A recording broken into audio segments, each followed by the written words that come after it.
Currently, we have around 1.8 million farm dams across Australia, and they store 20 times more water than Sydney Harbour. So imagine if we can enhance even a fraction of these farm dams to act as biodiversity hotspots, while still supporting farming and also having climate benefits.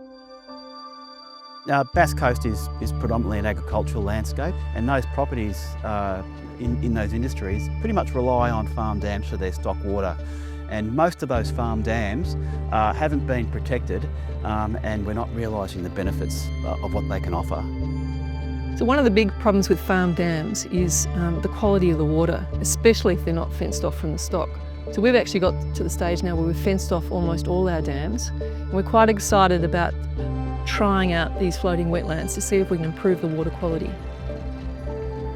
The floating wetlands are floating rafts that hold specialized plants, they're wetland plants, and their role is to create a nature-based filtration system. The roots of the plants will create a matrix under the water, and this matrix will attract microbial community that does all of the heavy lifting in terms of assimilating nutrients, trapping particles, so improving turbidity, and as well as reducing temperature. These all create a chain reaction that improves the overall health of the farm dam.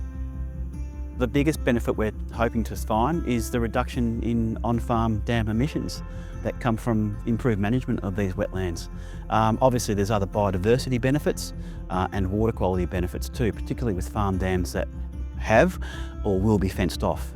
We're expecting that one of the greatest benefits of all of this floating wetland project is the fact that the plants are actually floating independently of the shore. And there's unlikely to be any interference from wallabies and foxes and other pest animals. And of course they're fenced off now from the cattle. So it's a great, easy way of improving water quality, number one, but also increasing biodiversity around the dam precinct. Partnerships like this are a really good fit for Melbourne Water because we have a commitment to protect a healthy environment in our catchment. And so we deliver on projects around sustainable agriculture to ensure that we're getting production benefits for the farmers, but we're also getting environmental and natural resource benefits, obviously, for our broader environment. And we do this through the floating wetlands, which are obviously a really good example of not just our partnership with RMIT, but also just the way we can deliver production benefits for farmers, but also to the environment. So we're at very successful trials that show the benefits, and now the idea is to find ways to scale it up. And we look forward to working with government to find ways so then we can help farmers to put in place these new methods to manage their farm dam. They can improve both the productivity of these systems, but also give environmental services for biodiversity or for carbon. I think farm dams have a huge place in addressing our environmental challenges.